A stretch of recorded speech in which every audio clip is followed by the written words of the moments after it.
I was developing a version of an English show called The Young Ones. And it was three very insane, strange college roommates, this English series. And I brought over Nigel Planer, one of the stars of the English series. And there were two other guys to cast, and I wanted one of the guys, in fact, the psychotic character, to be Chris Elliott, because I was a huge Chris Elliott fan from the David Letterman show. And interestingly enough, when I told Fox I was doing this pilot for Fox, that I wanted to meet Chris, they were interested in him for something else. A much more kind of very average, kind of tepid type sitcom idea. And they tried to keep us apart. They really didn't want me meeting with him and pulling him away from this other project. But we finally did meet, and they were very nervous that we were going to meet. And we really hit it off. And I told Chris, I said, you're crazy wanting to do this really average, silly sitcom. You've done such great, like, dark stuff on Letterman. He says, you got to keep that going, you know. And he was considering the other thing, but he really wound up dropping out of that, but also not doing The Young Ones. I think he wanted to do something that was, you know, more all about him. And so once I did The Young Ones, which was also very surreal and very bizarre and very sarcastic, and then it was way too sarcastic and surreal for American TV. As we like to say, it tested through the floor. And so then there was another project to be done, and Chris and I then talked about doing something brand new together. And Chris had the idea, basically, he actually said to me, he says, well, let's do Dennis the Menace, grown up, 30 years old and still living at home and still having a paper route, that kind of thing. But he really wanted to be Dennis the Menace with the same parents and the same, even Mr. Wilson maybe still living next door. And I said, well, I don't think they're going to give us the rights to do this, you know, particularly in the dark, sick way that we want to do it. So it really morphed then into, you know, more or less Chris and his own kind of family life, and him still being a paper boy, you know, and but not Dennis the Menace at all, and having a best friend next door who had the button-down life and had gotten married and had children. So that's really like the very beginning of it was that. And Fox didn't want to do it. Chris, before we talked about it, we wanted to do it together, but Chris had a meeting with Fox before I came in where he told them this idea, you know, of the 30-year-old paper boy living at home, and they really hated it. And in fact, even Chris's own agents during the meeting turned to him and said, that doesn't sound very good. So then I went in and I kind of put a twist on it for the network ears, and I said, well, you know, he's 30 years old, living at home, but who's to say that makes him a loser? He's into a different, alternate lifestyle, and he knows how to have fun, even though he's old, and he never wants to grow up, and he's, you know. So they kind of got into that, and we, you know, I kind of massaged it a little bit to make it sound a little less dark and psychotic, but I guess, quite frankly, we really didn't have any intention of making it any less dark and psychotic, so that's what happened. So they, with trepidation, then ordered a pilot script. And I worked with Chris. Chris brought in a writing partner, Adam Resnick, who then went on to be an enormous contributor to the show, just like Chris. And the three of us put together this pilot script. And I remember when they first read it, that they weren't too sure about even the pilot script. And it really came to the fact I have this memory of just Chris and myself, because Adam was still busy, I think, writing on the Letterman show at the time. We were adding scenes to the pilot that had already been written to try and make the network happy, which kind of showed Chris picking up a girl and kind of being interested in women and not just a complete...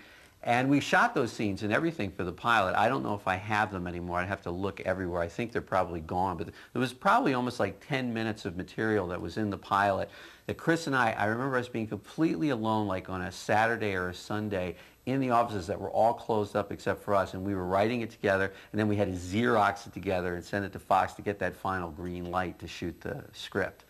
And then, of course, making the pilot was a whole other experience. The first run-through, when the network came, and it was our big run-through on Wednesday, they hated it.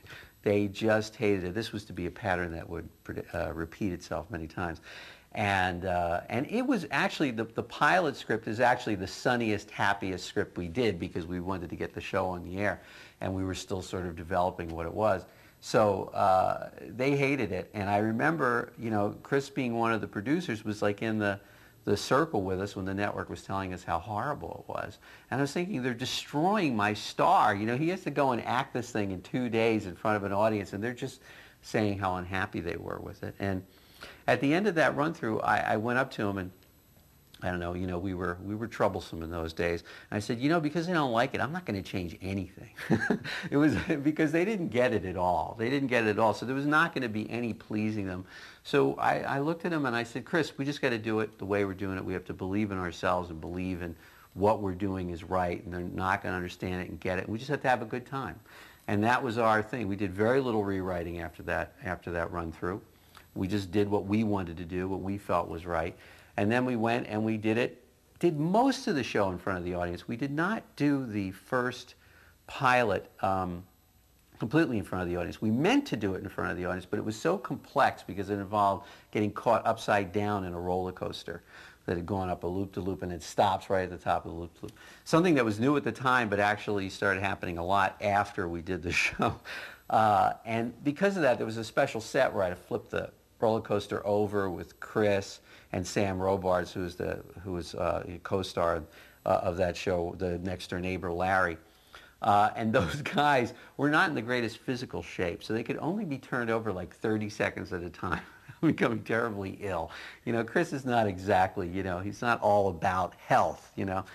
And so it took forever to shoot that. So I was only able to shoot the most normal, typical type sitcom scenes in front of an audience, and the rest we didn't shoot in front of the audience. But we didn't change a thing. We just had fun. And amazingly enough, when I edited it all together and I sent it to the network, and I expected them to really hate it because it hadn't changed, suddenly they liked it. It was one of the best pilots they had that year. They realized how funny Chris is. I mean, he's just hysterically funny. And and they put us on in a good time slot.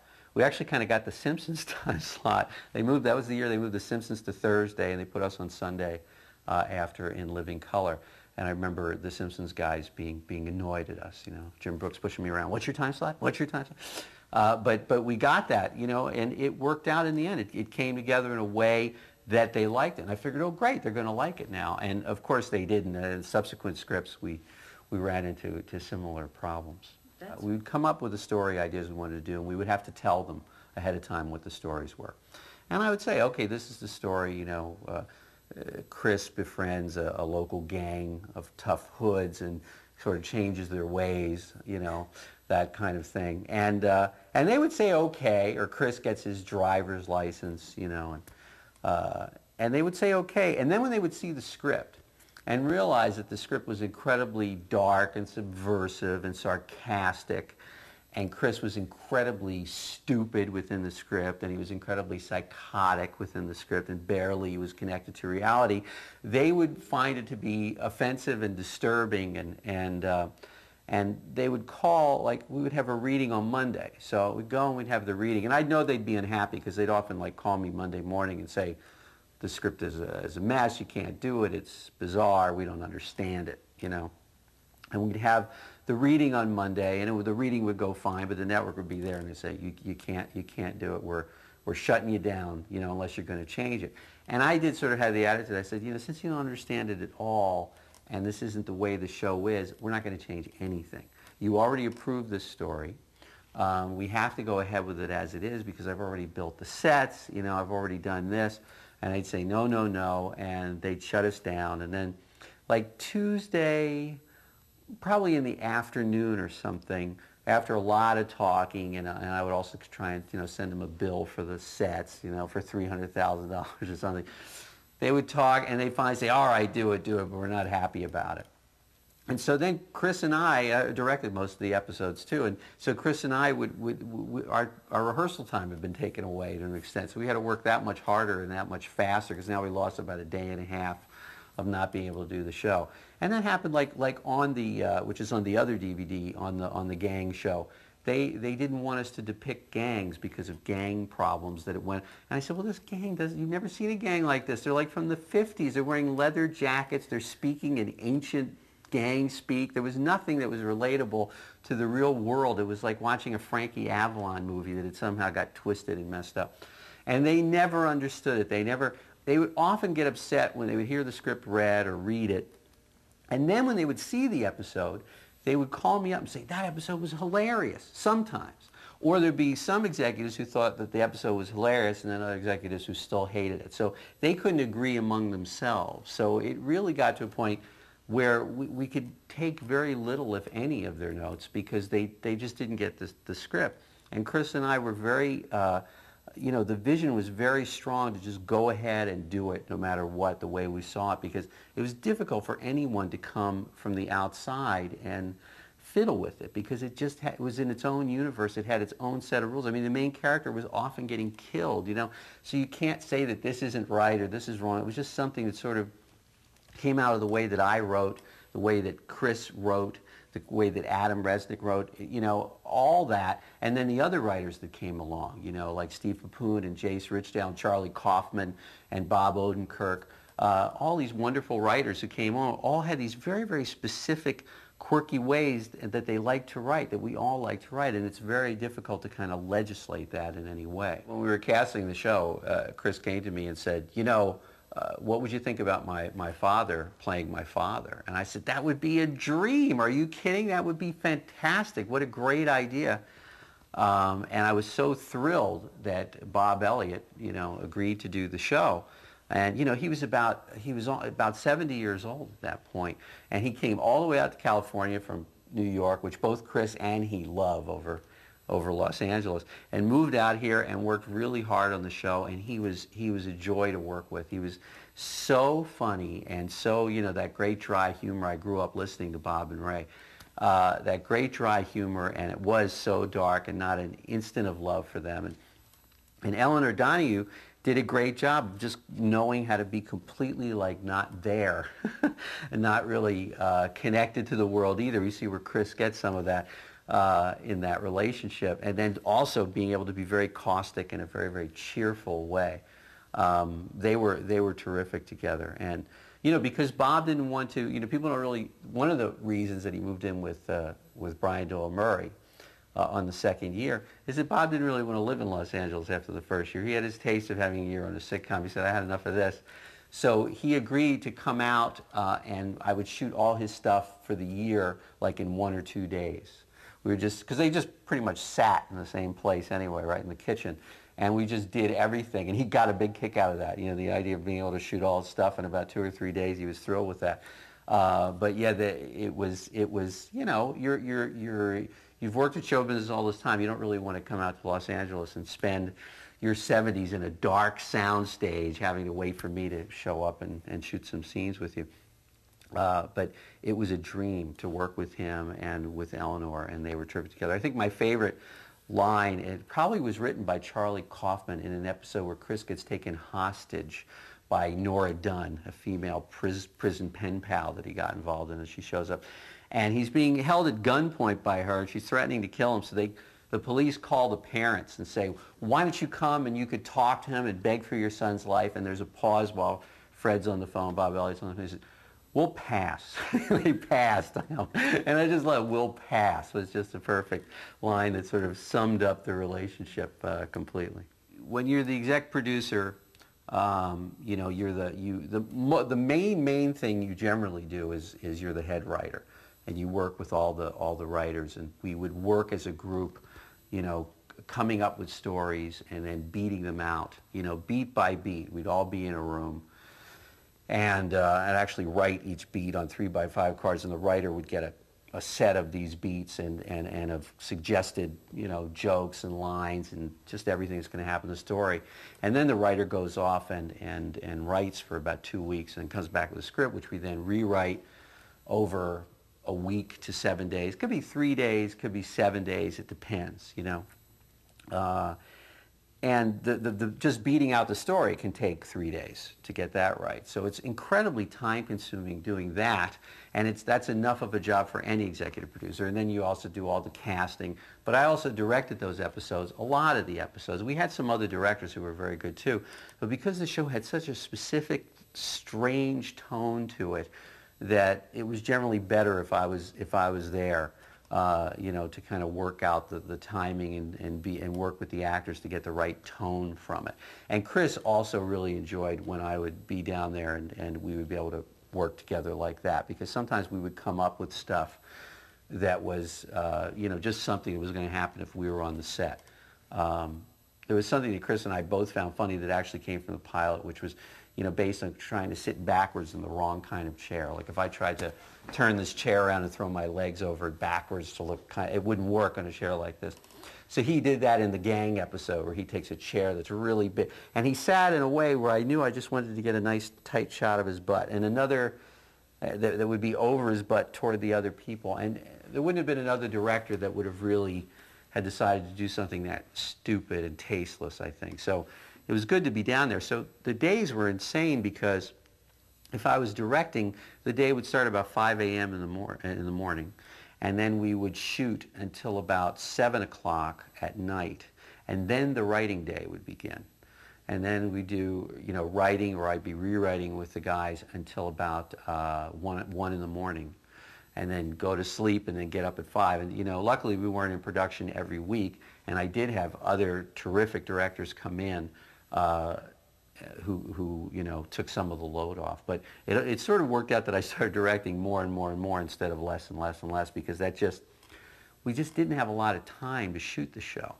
It was shot virtually like a one-camera show, but we had a schedule that was like a multi-camera schedule. So whereas a one-camera half hour takes about 6 days to shoot, and a 3-camera half hour, you know, really you can do in 1 or 2 days.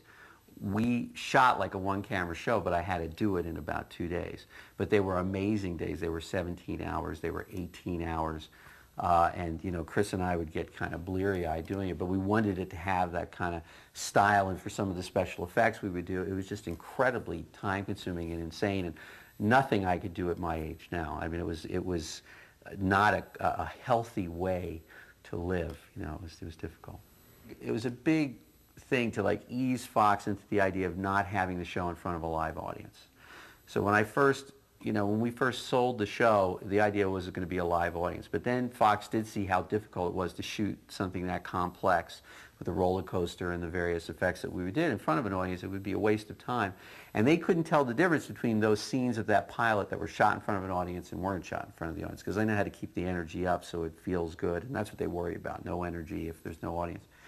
And Chris is just a fantastic actor. You know, he's incredibly underrated as an actor. He really, really knows what he's doing. So we started to work in a way that I said to the crew, I said, you know, something strikes you funny, it's okay, because I'm going to be putting a laugh track over that. Now, we hated the idea of the laugh track, but we were never going to be able to talk Fox out of that, since we already talked them out of a real audience. And there was a way that having the laugh track at that part two, a phony laugh track, was a way that the show also was this weird retro thing that we were doing, which is part of what it was. There was a way that it was stuck in its time and it's its own thing. So we didn't mind it that much. But it's not my favorite thing now, which is like, I like the fact that people can hear it without the laugh track, but then you still hear us laughing. And you can particularly, sadly and embarrassing, hear me laugh a lot. I'm not laughing at lines that I wrote or things that I wrote. I'm always just laughing at the actors and what they do and their attitude. That's the only, because I'm sick of the script by the time we're shooting it anyway. So it's something that Chris will do that'll crack me up, or another actor will do. That's what you're hearing. And we had a good time on the set. We like to, I always believe in trying to have a good time, trying to have a lot of laughs, and keeping a light atmosphere, because that's the only way you can do that much work without going crazy. I mean, we were there so many hours. It was so endless and tedious, and that it was important that we had a lot of laughs, and that was one of the blessings of it, I think. People are still frightened of the show, even today. And there was, you know, for years after our show, friends of mine who were writers in the business would tell me that at meetings they still say, well, we don't want to get a life. don't do a Get a Life, you know. It really, you know, because the show is purposely so sarcastic and sort of angrily dripping bile at most sitcoms. In other words, it was our reaction of being inundated by sitcoms that were full of a lot of sickly sweet bullshit that wasn't real, and that was, you know, everything being wrapped up in 23 minutes. It was a crock of horse shit, and we were fed up with it. But it's the kind of thing that strikes fear into the heart of programmers, to kind of point out to people that they're being fed this kind of stuff. And so, you know, it really offended a lot of development people on very deep levels, where they remembered years and years later, they would still say, no Get a Life, no Get a Life. So I think it affected all of us, and all of us that worked on the show were somewhat, were always suspect. Or are they going to try it again? Are they telling me this one show, and then is it going to turn into the surreal, you know, psycho fest, you know? So it's still, you know, not something that everybody embraces. There are a lot of great executives out there that do embrace it and are very, but it definitely, you can almost always find someone who finds it very frightening. And had I not then gone on to The Simpsons, which Get a Life influenced a lot, you know, because a lot of my friends are writing The Simpsons. They used to watch our show, and that would influence it. And it would take them about 9 months, because that's how long it takes to do a Simpsons. And then when I went and took over The Simpsons, I was able to do a lot of the same kind of subversive stuff that we did on Get a Life, even darker, even worse. I mean, we have lots of death, and we blow up animals and all that. But people accept it because it's a cartoon. When you see it live action, it works in England. People accept that kind of darkness in England. In America, they don't want to see the main character's head get ripped off and then someone play hockey with it, you know. And we did that on Get a Life. We can do it on The Simpsons. People think it's funny. It's fine, because, you know, you grow up on Bugs Bunny, where there's all kinds of carnage and killing. But it's much harder in the live action area to get away with that. So had I not kind of found the refuge of The Simpsons, which is another place that's completely free of network meddling because of Jim Brooks, basically creating that kind of oasis for us, I don't know what exactly I would have done. I mean, I always would still be doing these films and such, but TV would have probably gotten completely closed. 2 years ago, Fox came to me, and in fact, it was some people at Fox who might not have been Get a Life fans at the time, and then they kind of revised their opinion of it, you know. And I think because it was ahead of its time and ahead of the curve, you know, they then came and they said, you know what, it was a good show, and we gave you a hard time about it, and we're sorry we did that, which is just an amazingly nice and classy thing to do. I can't tell you that, you know, that I never try to hold any grudges or anything. You know, life is too short for that. So I was very moved that they did that. It's very rare for any kind of corporate entity to ever do that. And they said, we want you to write something and do something crazy in that vein again. And they gave me carte blanche to do it. And I did. I did a pilot, and they gave me, it was a sarcastic science fiction fantasy pilot called Jeff of the Universe. And it was very sarcastic and dark, and full of comic, strange violence and things not working out very well. And it was kind of the anti-science fiction show, the anti-sitcom of that. And they were very supportive, and they let me make it, and they gave me a nice budget to do it right, and it looked good, and that was Fox, the studio. And then we showed it to the network, and so these are my guys that used to be at the network that were now at the studio, and we showed it to the new guys at the Fox network, and they were appalled. You know, it was the same thing all over again. So even though there was a group of people that were into this and very supportive of it, then there was another group of people who were, again, going, what the hell is this? And since then, you know, I lecture quite a bit. All you have to do is call, and I'll come, because I have no life. But, you know, colleges and such, mainly girls' colleges. So that's, but I go around, and now and again I bring Jeff of the Universe with me. And I remember the first time I did this, I I put it in, and I figured, well, you know, it probably isn't that good. And I'll bring clips of other shows that I do. I bring clips of Get a Life and The Simpsons and Newhart in my movies. You know, it could be Heartbreakers or Romeo and Michelle or something like that. And people will respond very positively to these clips because they know the films and they know the characters and they feel familiar with them, you know. But when you show something brand new that's a pilot that they've never seen the characters before, it can be different, you know. And Patrick Warburton is in this, guy who played Putty from Seinfeld. Did a brilliant, brilliant job. He was great. Everyone was terrific in it. And I put it in, and you know, just played one scene, and it killed. It killed. All these college kids were going crazy upon just meeting the characters and just completely getting it and understanding what it was on about, and just understanding its point of view and attitude. And that's when I got annoyed because I said, well, gee, this would have worked really well, you know, but it's still very tough. It's tough to get something that, you know, is very, very odd and that ultimately doesn't have a hug at the end or everyone loving each other at the end. That's still a tough thing in television these days. It is. Or you end up at HBO. Or you end up at HBO. If you can get that. Look what HBO has accomplished. I mean, it really led by Larry Sanders. And now there's the Sopranos and, you know, Sex and the City, and, you know, it's the place to be, you know, it's really where everyone is going to find the new interesting stuff. And we can only hope that it backs up, that the networks learn from this and see, well, this is where the future is, and we can take chances, and people are intelligent enough, and they do want to see different kinds of things. And particularly now with the audience getting smaller, you can do more specialized programming. It makes a lot more economic sense now.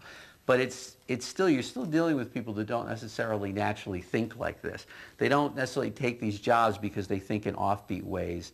They get these jobs because they think in very onbeat ways. And so it's hard for them to recognize something outside that. Well, I think there are a lot of sick people in the world, and this is a show for them. There's other psychotics out there that just don't have shows about them. And I mean, that's what it was about. We would have changed the show every year if we could do it. If I kept doing that show, the first year was great. They lived with his parents, and then he moved into the garage of Gus, you know, of Brian Doyle Murray.